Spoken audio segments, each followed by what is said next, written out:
Welcome back. This is Daybreak. Now, the Ministries of Interior and National Administration, Health and Transport, Infrastructure, Education and Defence, according to a report by the Ethics and Anti-Corruption Commission, launched on the 27th of last month in March, are the most corrupt, according to the details that are coming up shortly on your screens. The report also lists the departments of the National Police Service, the Immigration Department, the Register of Persons, the Public Health and Education as the most corrupt government departments, and in that order. And if you are Kenyan looking for an employment, you will have to pay at least 163,000 Kenya shillings. You will need 74,000 for passport application, 20,000 Kenya shillings for police abstract, 17,000 Kenya shillings for a tender, and 12,000 Kenya shillings to solve land dispute. The report also ranks NTSA, the judiciary, the Kenya Bureau of Standards, the county government's officers and KPLC amongst the institutions that are also affected by bribe taking.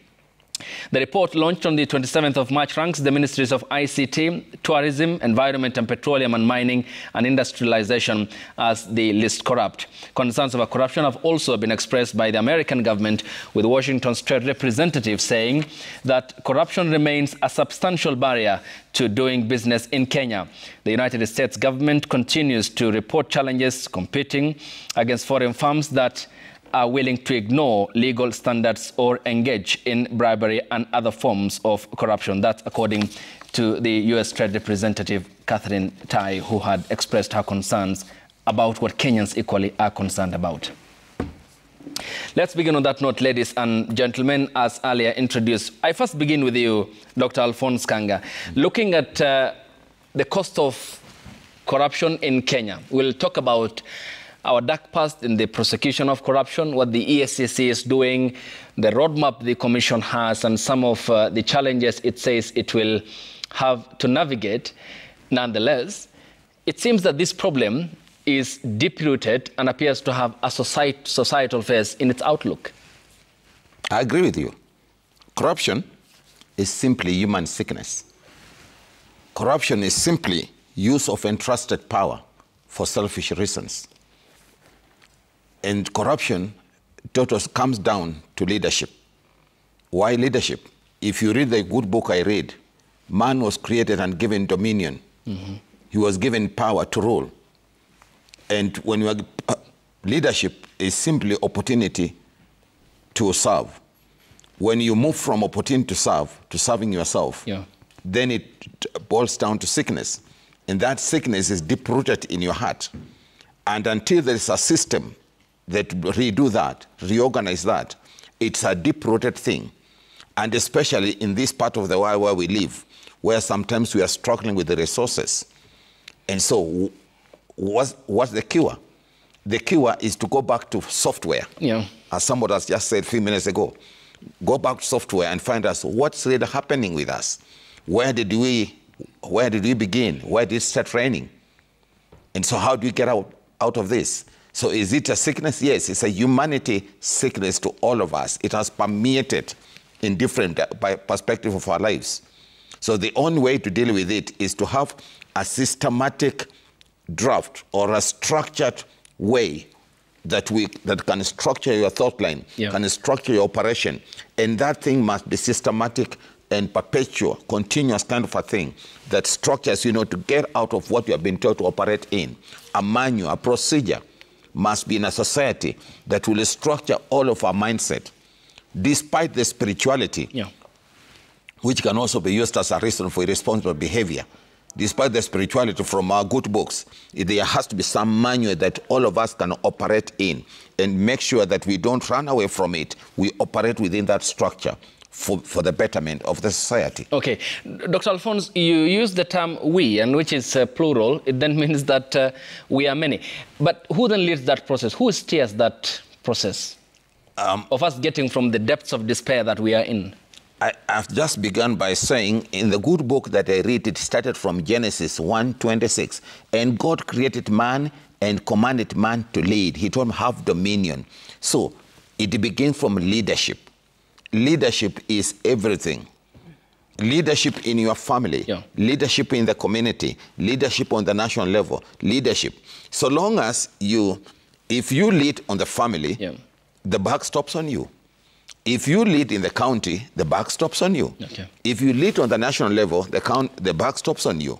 And worse then, if you are in a particular role of leadership and yourself you don't understand this dominion that God meant, have dominion, lead, manage. Instead of leading, you lead for selfish interest. You are given resources by the county and you lead. Instead of leading the whole county, you lead yourself and your mom's house, because everybody that works around you can speak your mama's language in the office that is supposed to lead a county. Then that is where the problem begins. Okay, Sonia Aima, coming to you from the Institute of Social Accountability. When you look at the pattern in the prosecution of graft and the investigation processes that are done, from accountability lenses, is there enough that's coming as an output? Because we seem to be fixated on what's going in, but is the output equally commensurate to the loss of billions belonging to taxpayers that are embezzled both at the national and at the county level of governance? The output is not the same because we expect more. What they are doing currently, by there is all those who are responsible, they are doing much of the minimum. From a citizen perspective, we are looking at there's a lot that is happening. Why can't we be able to see the output? If there are arrests that are happening, what is the problem with persecution? Where is it that we get a loose link, that we can no longer link evidence to things that we can see? Ask me about my today. I get into a matatu, and the first thing I see is a policeman. Mm-hmm. And I remember yesterday in the morning, one of our vehicles, we had a policeman who came in, and the tout is trying to give him something. And he shouts, "What are you trying to put in my hand?" And the car is parked. But then he goes to the front seat. After about 10 minutes, we are left. What happened in the front seat? What really happened that could not happen while everyone is looking at it? Mm-hmm. So why are we unable to get criminals? Because corruption is ideally just a criminal act. We give it a very big term, but in Mashinani, it's easy.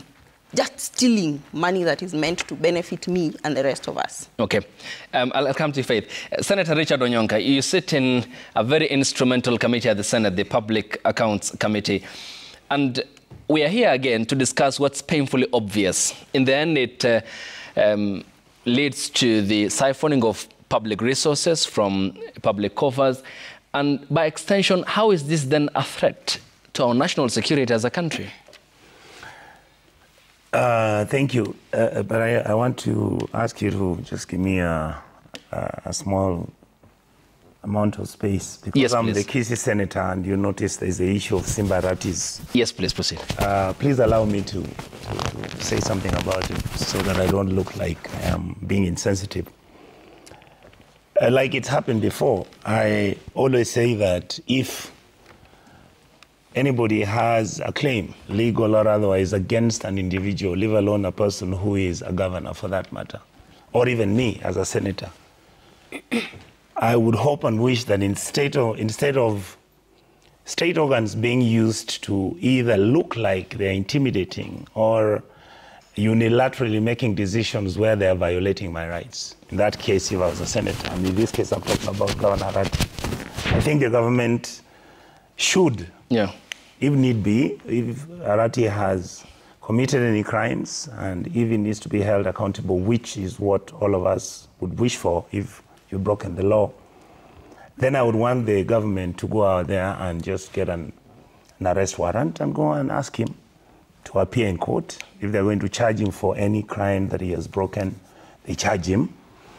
But if there's nothing like that, then again, I go back to where I was a while ago when I saw Fred Matiang'i and somebody else being arrested. And I said, why do you keep threatening this person? Why do you keep tracking them down? Arrest them, set up the files, take them to court if you have enough evidence, run the case.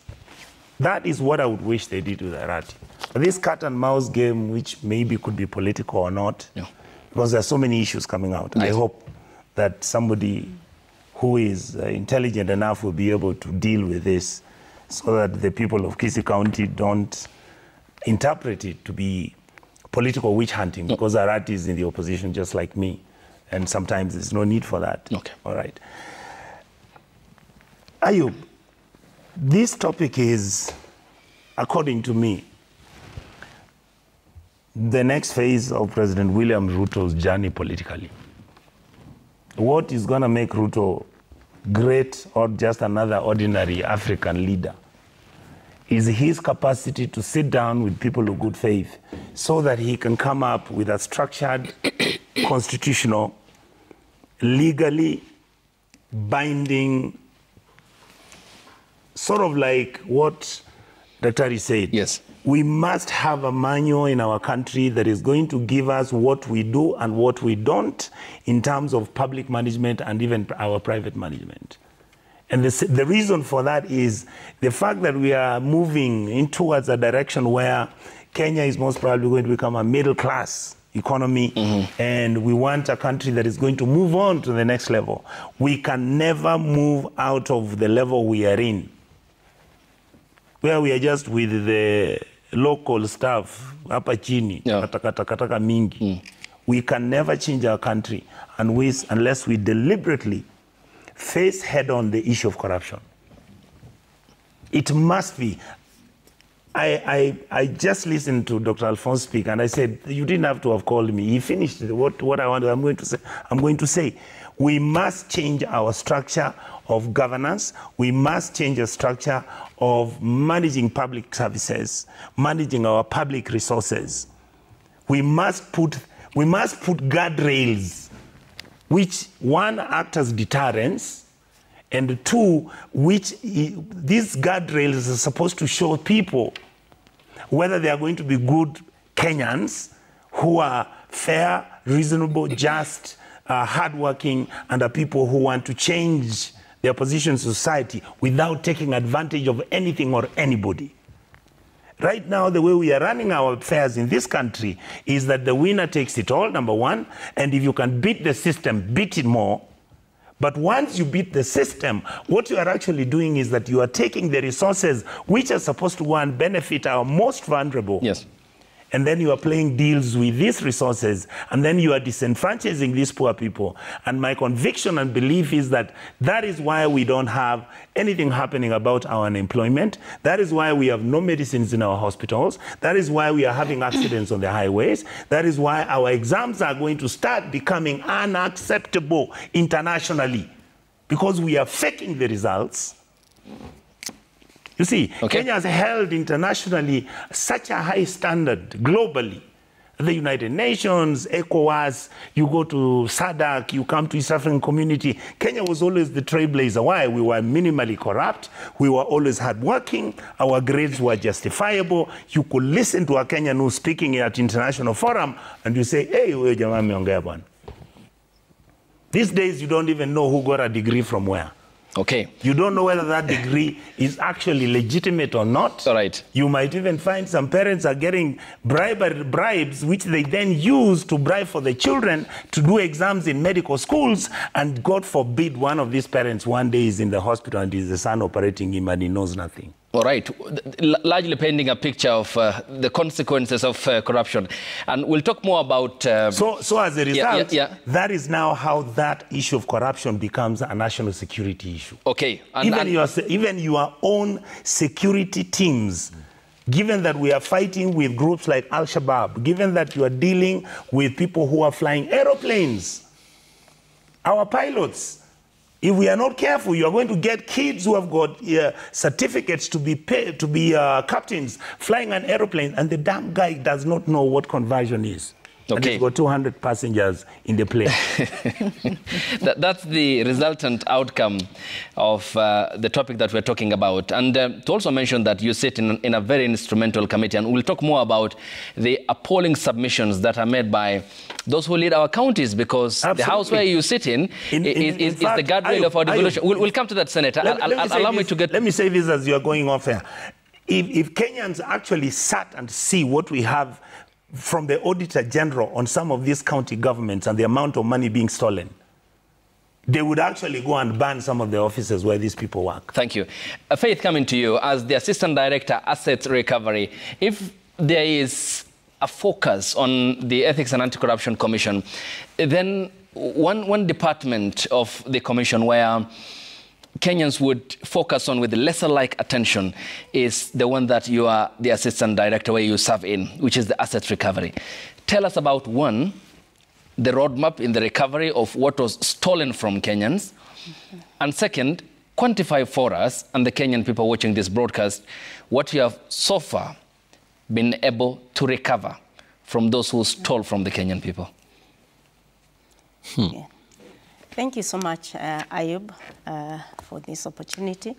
EACC has a mandate to recover stolen public assets.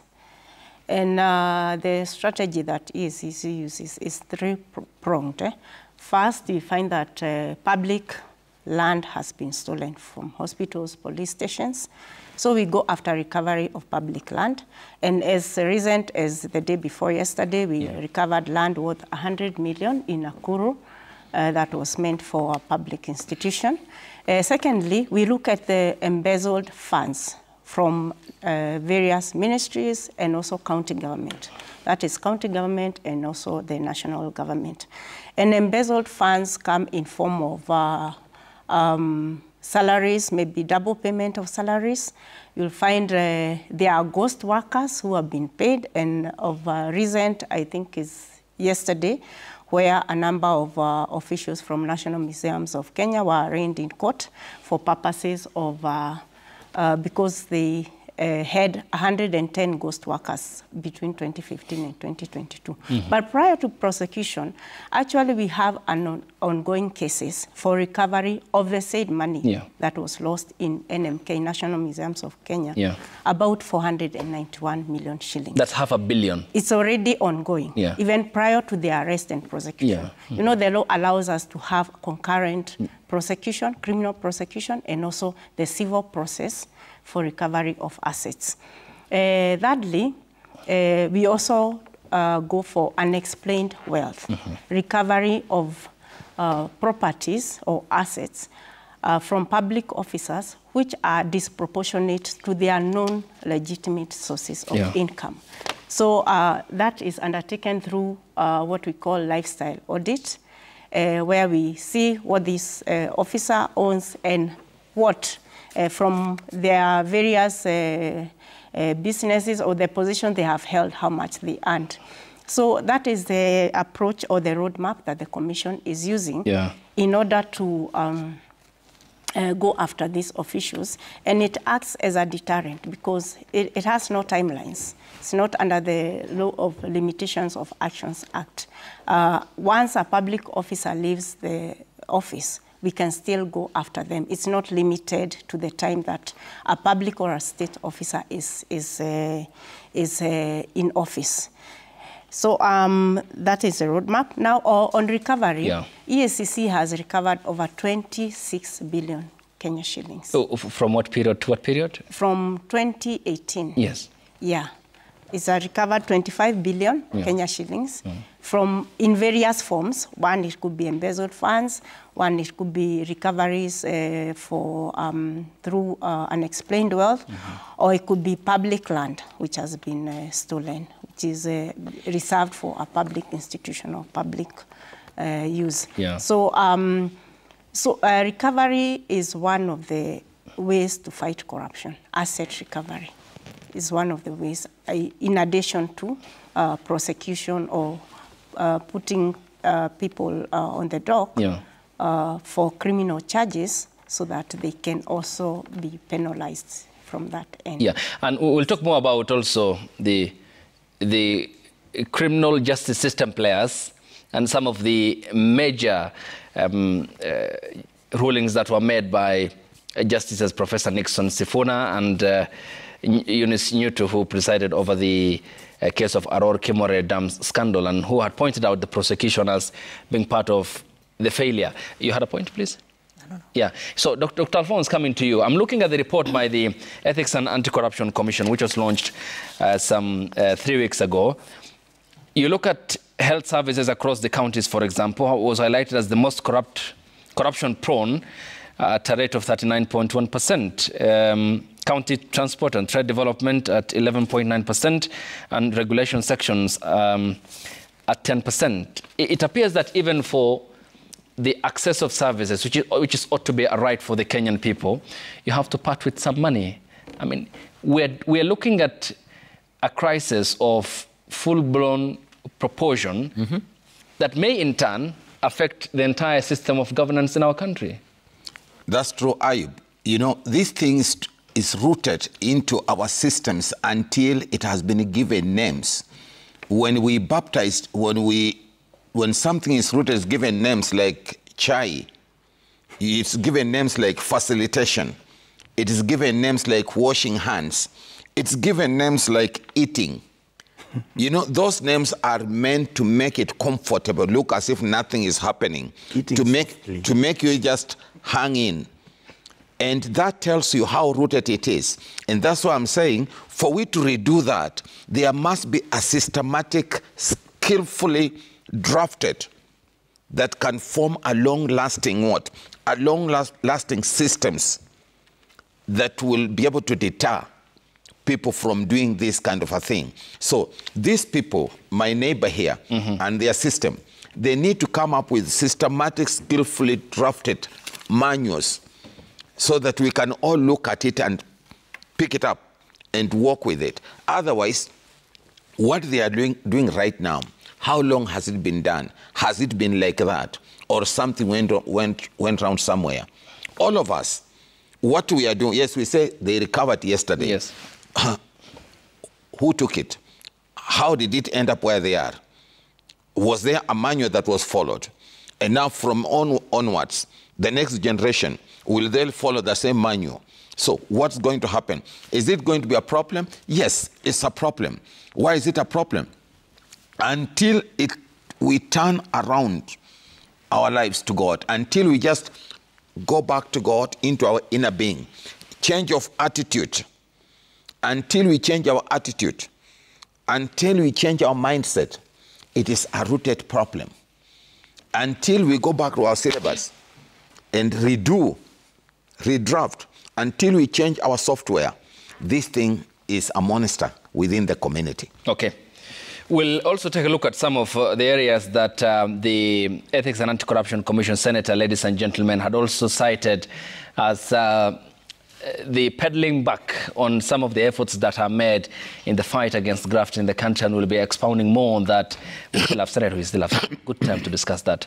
And also your committee, which is very central in the querying of some of the governors across the devolved units as to how they spend your money, you the Kenyan people, and how they are safeguarding that, how they are tightening all the loose ends so that the money does not go away from the public coffers, where you put that money so that you get better healthcare services, you have a working education system, a properly functioning infrastructure, and above all, a country of rule of law and order, which is informed by the necessity of having sanity and the defending of your resources. This is Daybreak. The hashtag on X is Daybreak. The SMS code is 22422 at Citizen TV Kenya and at Ayub Abdikadir. We proceed after the break here on the broadcast. Stay tuned.